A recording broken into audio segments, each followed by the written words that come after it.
जी मैं आपको बताऊंगा कि हम क्वार्टरली विदहोल्डिंग स्टेटमेंट कैसे फाइल कर सकते हैं। सबसे पहले जिस कंपनी की या एओपी की या इंडिविजुअल्स की हमने क्वार्टरली विदहोल्डिंग स्टेटमेंट फाइल करनी है, हम उनको आयरस पे लॉगिन करेंगे। लॉगिन करने के बाद आपने देखा कि ये मेरा प्रोफाइल जो है ना वो ओपन हो गया। फिर ऊपर जो टैब दी हुई है, इस टैब में ये विदहोल्डिंग वाली टैब पे मैं क्लिक करूँगा। इधर आपने देखा कि स्टेटमेंट्स और फॉर्म्स वाले ऑप्शन में मेरी बाय एनुअल स्टेटमेंट्स आ रही हैं, एनुअल आ रही है और क्वार्टरली आ रही है। तो क्वार्टरली स्टेटमेंट मैंने फाइल करनी है तो मैं क्वार्टरली स्टेटमेंट पर क्लिक करूँगा। देखा आपने, मैंने जब क्लिक किया तो ये विंडो ओपन हुई जिसमें वो पीरियड मेरे से रिक्वायर्ड कर रहा है। तो मैंने जिस पीरियड की फ़ाइल करनी है मैं उसका टैक्स ईयर लिखूँगा। टैक्स ईयर है 2021, 2021। जब मैंने ओपन किया तो देखा आपने कि क्वार्टरली फोर आ गए हैं मेरे पास। तो इसमें जो फर्स्ट क्वार्टर की मैं फ़ाइल करना चाह रहा हूँ, फर्स्ट क्वार्टर है 1 जुलाई से 30 सितंबर तक। मैंने इसको सिलेक्ट किया और मेरे पास ये विंडो ओपन हो गई। आपने देखा कि ये विंडो जिसमें एडजस्टेबल टेक्स्ट के तमाम सेक्शंस आ रहे हैं और उसमें उनके डेट वाइज जो है ना वो डिस्क्रिप्शन अवेलेबल हैं। मैंने जिस कंपनी का या जिस इंडिविजुअल्स का या जिस एओपी का मैंने टैक्स विदहेल्ड किया हुआ है उसकी मैंने स्टेटमेंट फाइल करनी है, तो उसको मैं अपना हेड वाइज जो है ना वो अरेंज करता रहूँगा। ठीक है, सबसे पहले जो टैब दी है वो सैलरी वाली है। जिस सेक्टर में मैंने सैलरी का टैक्स विदहेल्ड किया अपने एम्प्लॉयज़ का तो वो मैं इधर ऐड करूँगा। अगर कोई अदर सेक्टर एम्प्लॉयज़ हैं तो वो आपको मैं बताऊँगा वो हम कैसे फाइल करेंगे। ये इधर प्लस वाला साइन है, इधर मैंने क्लिक किया।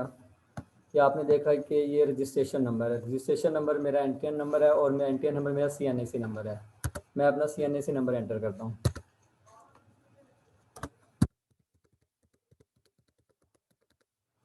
और ये मैंने सर्च पे क्लिक किया। जी मेरा नाम आ गया। ठीक है, आपने देखा कि मैं नेक्स्ट जो है वो ट्रांजैक्शन डेट है वो मेरी जो होगी वो मैं एंटर कर दूंगा। ठीक है, और नेक्स्ट जो है मेरी 3 मंथ की जो सैलरी होगी वो मैं टोटल करूँगा जिसके ऊपर मैंने एडवांस टैक्स जमा करवाया है। क्योंकि सैलरी का एडवांस टैक्स बेसिकली जमा होता है जब आप सैलरी को मंथ वाइज ऐड करते हैं, 12 के साथ मल्टीप्लाई करते हैं। उसमें पूरे साल की आपने सैलरी लेनी होती है, फिर उसको आपने स्लैब रेट लगाना होता है और स्लैब रेट लगा के फिर आप एक टैक्स निकलता है जो एनुअल टैक्स होता है। फिर आप उसको 12 पे डिवाइड करते हैं तो आपका मंथली टैक्स आता है जो आपने मंथ बेसिस पे जमा करवाना होता है।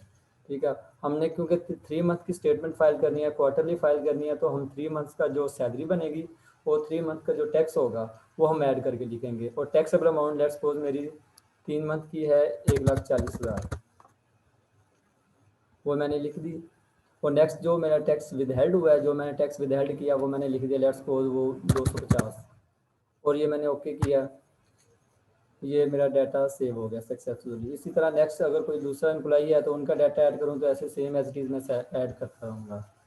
जब मैं इसको चेक करूँगा, ये मैं कैलकुलेट पे क्लिक किया, मैंने कैलकुलेट हो गया ऑटो में, वो मेरी सैलरी अदर एम्प्लॉयज़ में आ गई है और टोटल रिसीट आ गया और टैक्स आ गया।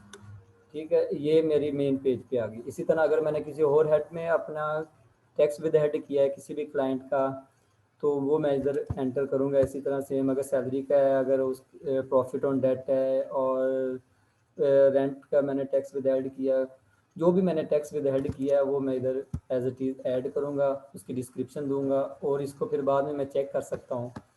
जो मैंने विद होल्डिंग टैक्स की समरी है मेरी, उसमें आपने देखा कि मैंने एक एम्प्लॉई ऐड किया हुआ है तो एक एम्प्लॉई में वो same as it is name आ गया मेरे पास। ठीक है, इसी तरह अगर मैंने मेरे नंबर ऑफ़ एम्प्लॉइज़ ज़्यादा हैं, जैसे लिस्टेड कंपनीज होती हैं उनमें नंबर ऑफ़ एम्प्लॉइज़ ज़्यादा होते हैं, तो अगर आपके नंबर ऑफ़ एम्प्लॉइज़ ज़्यादा हैं तो आप एक एक्सेल की शीट में फॉर्मेट क्रिएट करेंगे जो कि उन्होंने दिया हुआ है। ये registration number, identification number, reference number, इसी तरह सेम एज इट इज़ आप अपना एक एक्सेल पे फॉर्म क्रिएट करेंगे। ठीक है, उसको फिर हम करेंगे नो फाइल चूज़। ठीक है, यहाँ पे क्लिक किया, जो मेरी फ़ाइल है जिसको मैं अटैच कर सकता हूँ वो मैं इधर से इंपोर्ट करूँगा।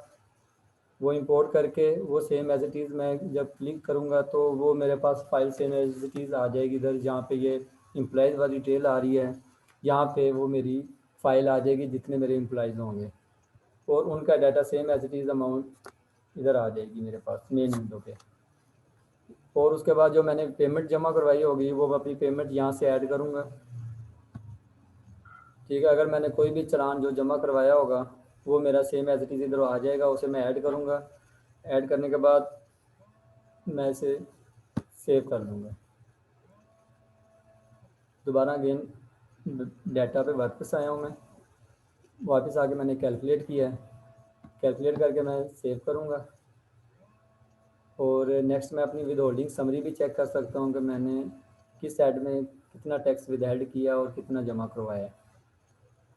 और फिर एंड पे जाकर जब मैं अपना डाटा वेरीफाई कर लूँगा कंप्लीट, तो मैं वेरिफिकेशन करूँगा। वो जो मेरे कोड होंगे वो मैं कोड एंटर करूँगा, वेरीफाई करूँगा। वेरीफाई करने के बाद मैं मेन विंडो पे आऊँगा, कैलकुलेट करूँगा।